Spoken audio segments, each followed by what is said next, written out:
Surah Al-Kafirun explained, the powerful message you must know. قل يا أيها الكافرون لا أعبد ما تعبدون. This surah is not just a rejection, it is a declaration of faith. Makkah thrummed with constant activity. The marketplace echoed with countless voices.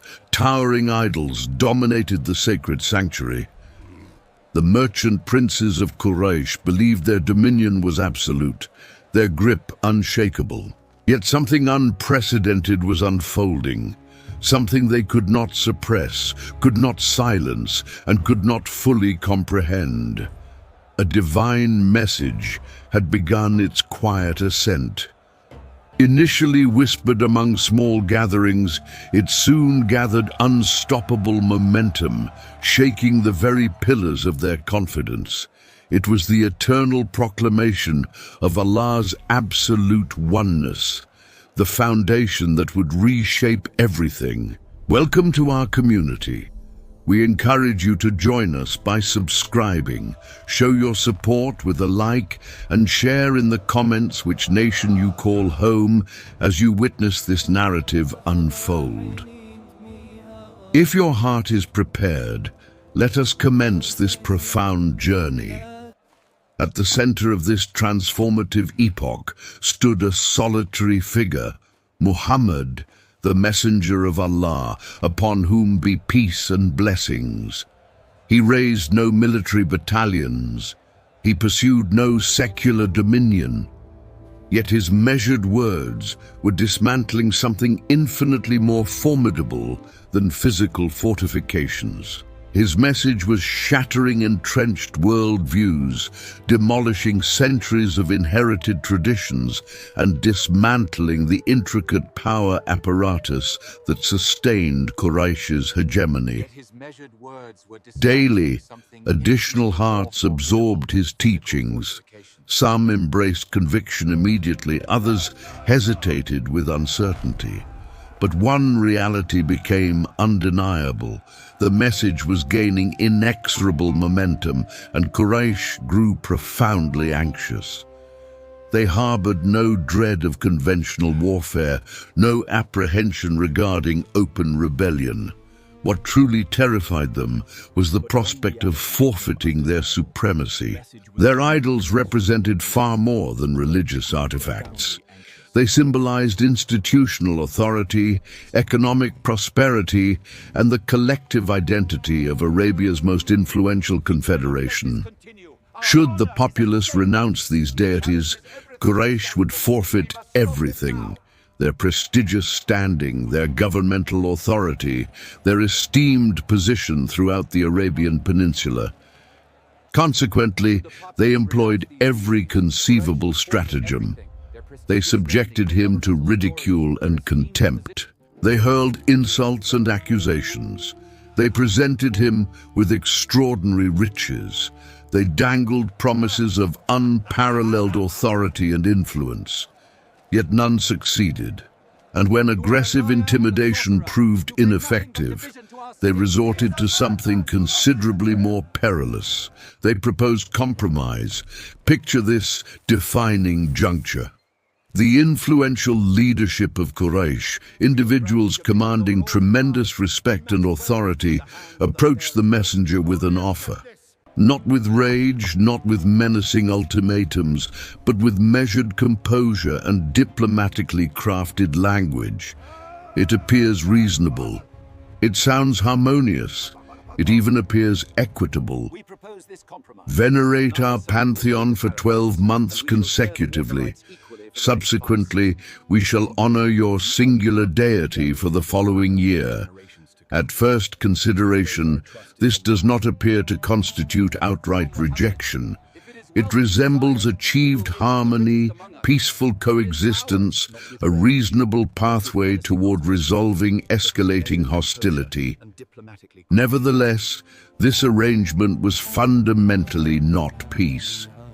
This constituted an examination, not an assessment of material strength, but rather a probe of theological conviction, because concealed within this seemingly pragmatic proposal lay something exponentially more threatening than direct antagonism.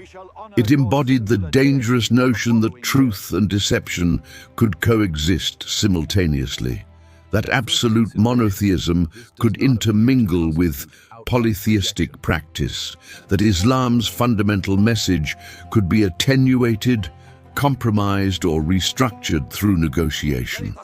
And this constituted the precise juncture where genuine peril commenced. Consider this carefully. Confronting an opponent who openly declares opposition feels manageable.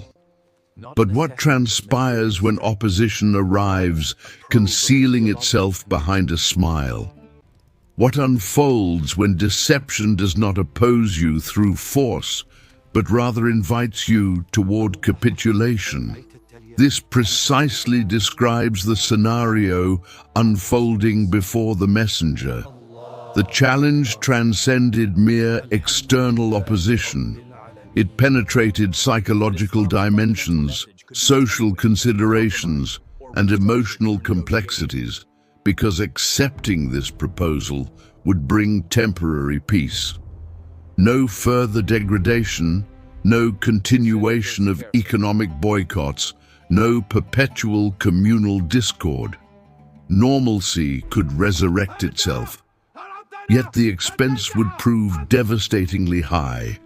Position yourself within that circumstance, encompassed by a society refusing your message, enduring perpetual opposition, and suddenly an apparently uncomplicated resolution materializes. A straightforward settlement eliminating all suffering. Would you embrace it, or would you persist in your conviction? This transcended mere historical occurrence. This represented a watershed moment defining one's fundamental character, because Islam never emerged to fuse with falsehood. It descended to establish itself distinctly, even should that distinctness generate hardship. Quraysh comprehended precisely what they were undertaking. They had abandoned attempts to obliterate Islam through direct opposition. Instead, they pursued a more insidious strategy, diluting it progressively. If they could not extinguish the light of truth, they would endeavor to diffuse it. But they remained ignorant of one reality. Certain truths cannot be compromised. Certain convictions cannot be fractioned. And certain boundaries, once established, remain permanently inviolable. The proposal did not originate from genuine compassion, nor did it reflect authentic aspirations for peaceful resolution. It constituted a methodically calculated maneuver, orchestrated by apprehension, inflamed pride, and the escalating dread spreading silently through Quraysh's leadership chambers. They had observed Islam's message expanding from barely audible whispers into something impossible to disregard. With each passing day, it penetrated additional consciousness, questioned venerable traditions, and methodically undermined the institutional structures upon which their supremacy rested. For Quraysh, this transcended theological discourse. It concerned dominance. The sanctuary encircled by idols attracted delegations throughout Arabia, generating vast commercial benefits, conferring political leverage, and establishing their supremacy. Forfeiting those idols would instantaneously terminate their preeminent position. Consequently, their reasoning underwent transformation. Direct confrontation had demonstrably failed. Mockery had demonstrably failed. Persecution, despite its brutality, had demonstrably failed to arrest the message's proliferation. Paradoxically, such hostility appeared to fortify believers rather than weaken them. This phenomenon intensified their apprehension profoundly because conviction-anchored resilience cannot be readily fractured through conventional opposition. Accordingly, they investigated alternative methodologies, something understated, something that would not appear as concession. And precisely then did the notion of accommodation begin crystallizing in their consciousness.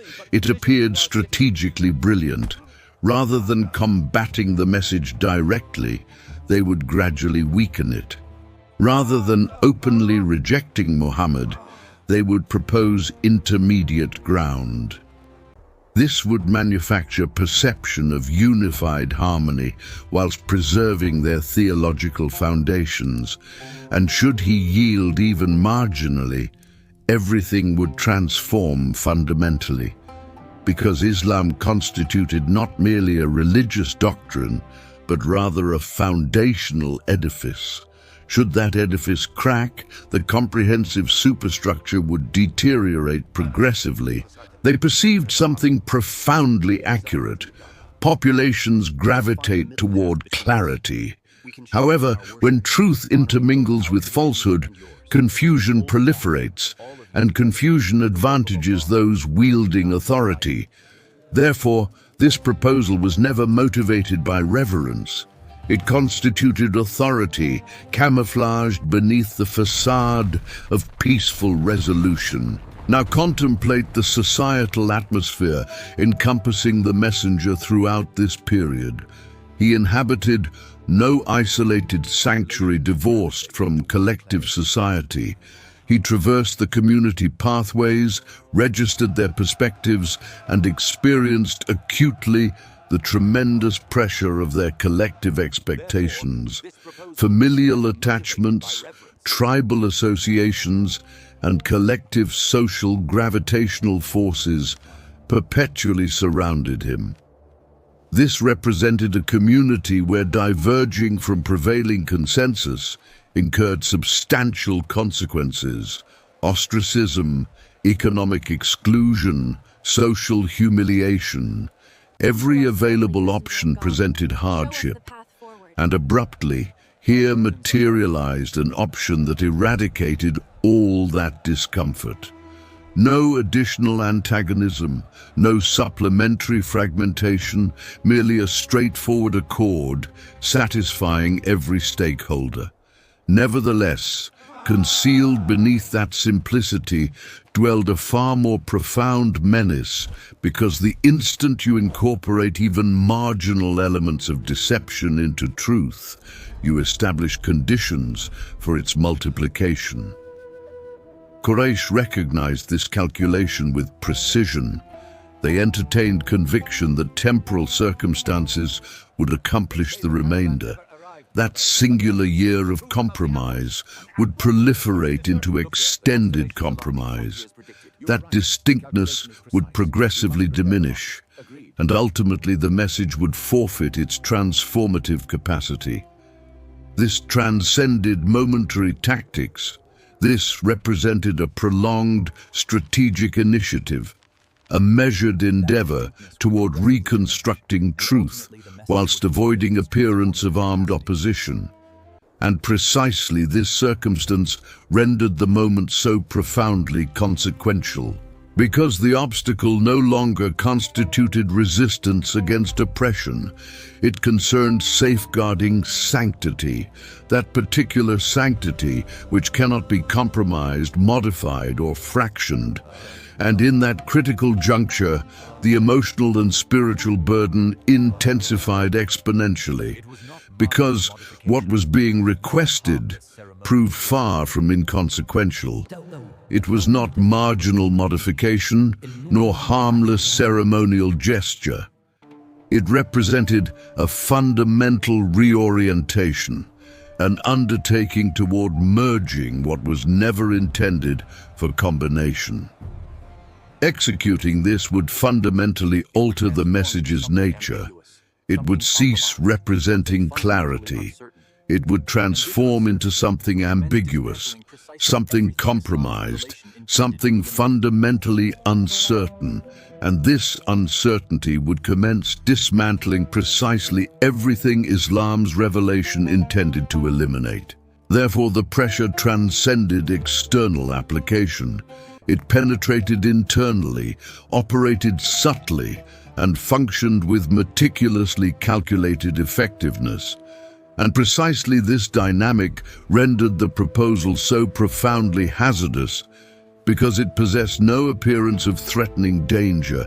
It mimicked peace. Nevertheless, not all peaceful configurations direct you toward truth. Occasionally, they redirect your trajectory away from it incrementally, quietly, until recognition of prior convictions becomes impossible. And this represented precisely what Quraysh anticipated would occur. Yet they remained unaware of a fundamental reality. This message was not constructed upon convenience. It was anchored in absolute truth. And truth remains immovable. Regardless of pressure's intensity, regardless of how compelling the proposal appears, truth persists firm, lucid, and impervious to compromise. And this particular moment would soon reveal reality with complete transparency. On superficial examination, the proposal appeared straightforward. No intimidation, no violence, no immediate deprivation, merely a provisional arrangement, a mutual comprehension between opposing perspectives that could terminate conflict within the sacred city. However, beneath that surface-level simplicity rested a profoundly deeper interrogative. Can truth and deception ever occupy equivalent positions? This transcended merely religious ritual for a duration. It concerned something exponentially more foundational. Because Islam did not manifest as merely one conviction among multitudinous alternatives. It descended as absolute truth, unmistakable and uncompromising. It neither acknowledged partnership nor distributed its foundations with competing ideologies. And precisely at this juncture, the proposal revealed its authentic intention. Should even momentary compromise be embraced, the message would undergo fundamental corruption. It would broadcast a signal, not exclusively to Quraysh, but universally. That absolute truth could be amended. That conviction could be renegotiated contingent upon circumstances. And once that aperture opens, it never genuinely closes again. Envision grasping something immaculate, something transparent and untainted. Subsequently, imagine introducing merely singular droplet of contamination into it. Initially, it appears immaterial, scarcely perceptible, yet progressively, that marginal degradation extends, contaminating the entirety. This represented precisely what Quraysh pursued. They required no comprehensive Islam destruction. They merely necessitated its gradual attenuation, its progressive boundary obscuration, its transformation from certainty into perplexity, because a muddled message cannot galvanize populations. It cannot interrogate institutional arrangements. It cannot endure with fortitude. And this clarifies precisely why this moment proved so determinative. The messenger was not simply declining an offer. He was preserving something exponentially greater than any transitory circumstance. He was maintaining the absolute foundation of belief that Allah exclusively warrants veneration, without colleagues, without compromise. There exists no intermediate position. You either inhabit that foundation completely or you abandon it irrevocably. And this reality renders the scenario so compelling, even across contemporary epochs, because the examination transcended idolatry structures in Makkah exclusively. It concerned a philosophical principle transcending temporal boundaries, the notion that truth must persist, transparent, even when pressure beckons you toward dilution. Contemplate this momentarily. What constitutes your preference if steadfastness generated difficulty whilst compromise guaranteed comfort? If maintaining conviction brought communal rejection whilst assimilation brought acceptance? Would you prioritize clarity or would you prioritize comfort? This represents where genuine adversity commences, not within open disputes, but throughout quiet determinations, moments where nobody compels you yet everything surrounding you advances you progressively. Quraysh comprehended this psychological dynamic acutely. They recognized that abandonment of truth does not perpetually occur through violent imposition. Occasionally, individuals drift progressively through incremental compromises that feel benign momentarily. Singular accord, singular modification, singular movement toward dissolving former certainties. And precisely this is why that frontier required definition unambiguously.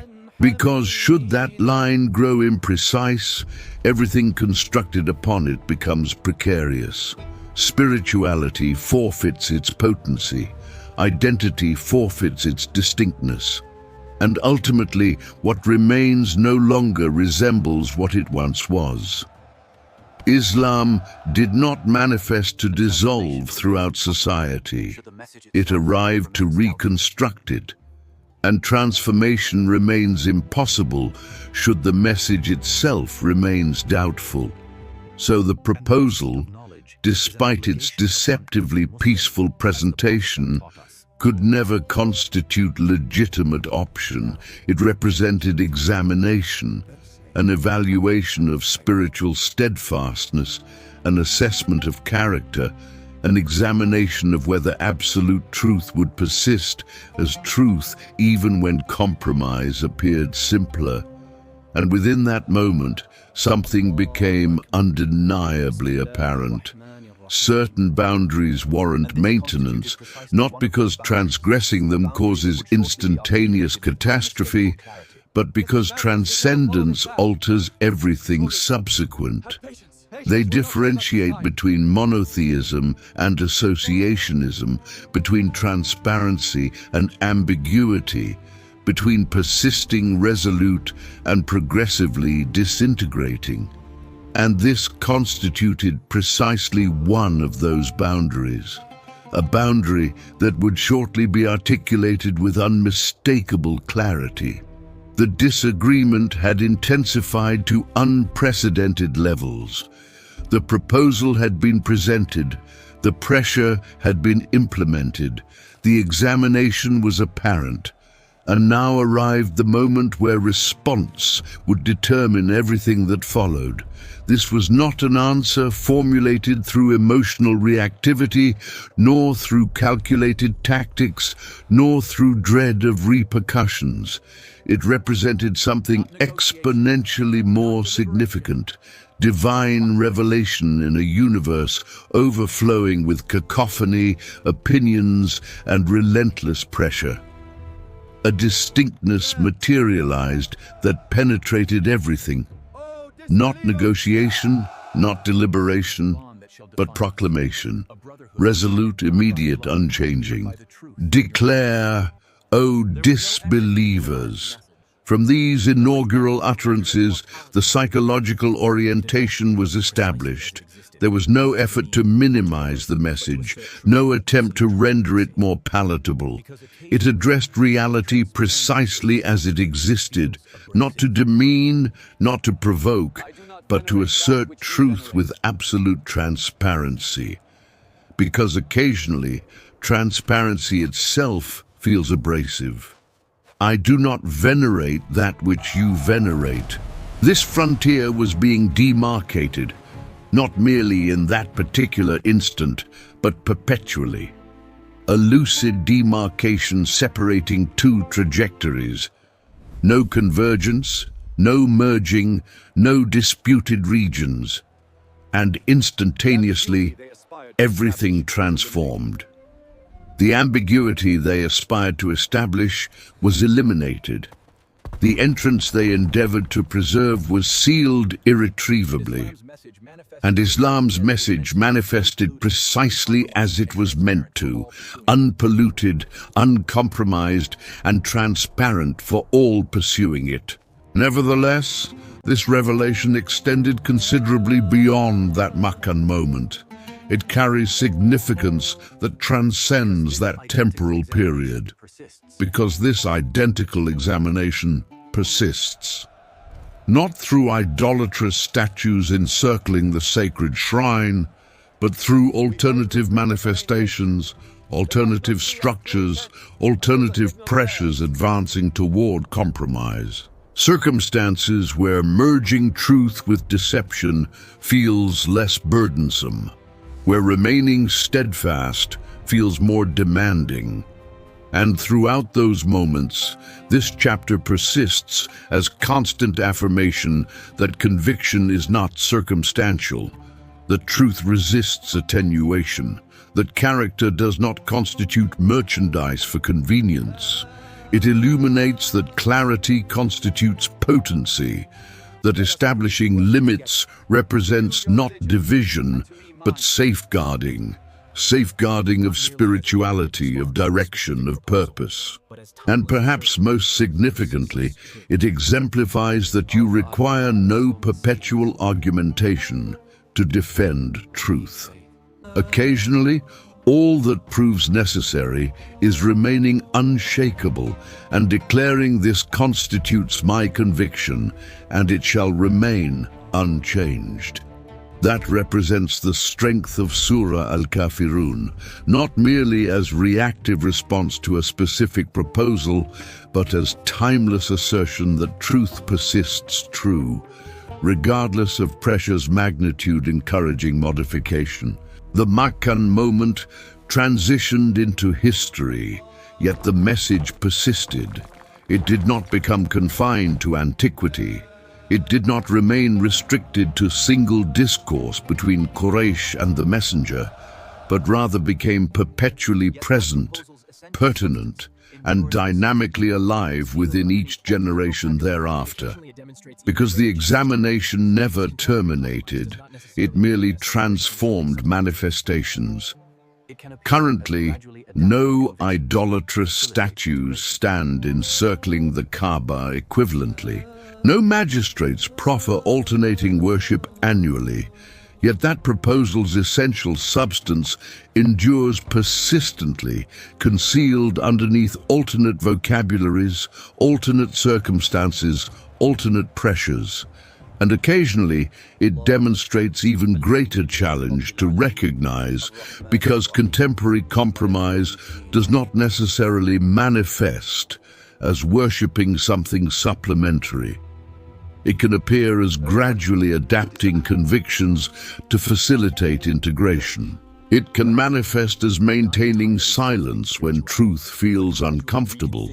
It can appear as progressively reconstructing acknowledged rightness purely to prevent standing apart. It transforms into understated, and that subtlety constitutes its perilous character.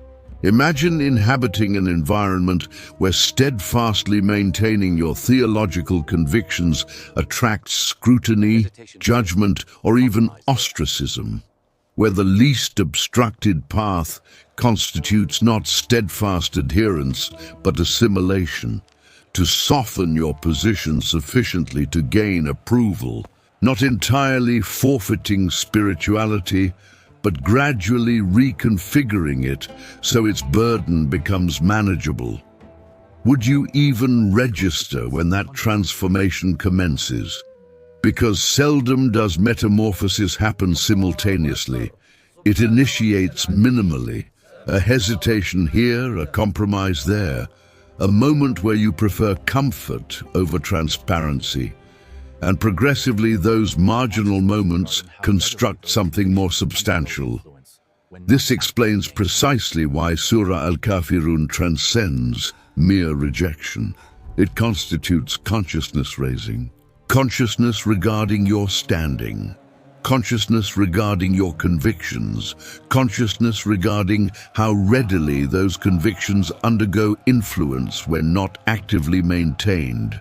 This does not perpetually feel uncomplicated. Maintaining steadfastness can seem isolating.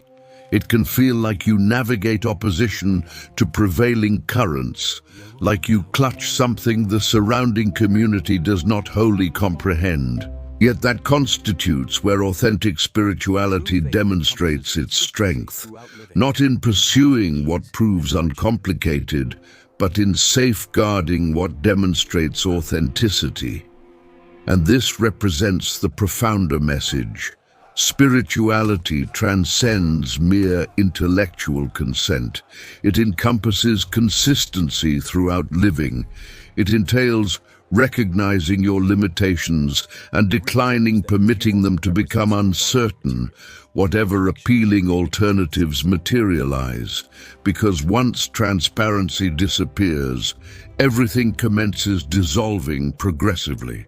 And this explains why Surah Al-Kafirun remains exceptionally influential.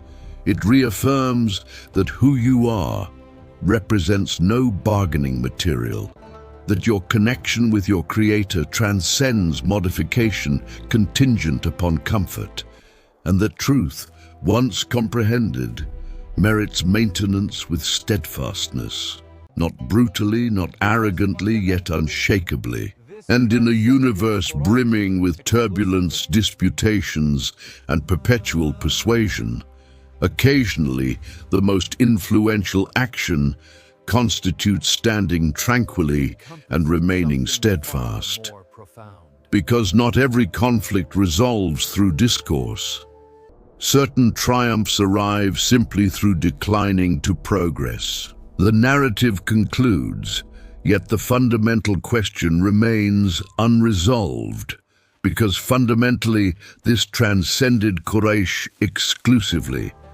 This transcended individual proposal, individual moment, individual chapter, revealed reactively to particular circumstance. It encompassed something far more profound, something penetrating every existence, every determination, every quiet moment where no external observers monitor you. It ultimately concerns selection, your spirituality or your convenience.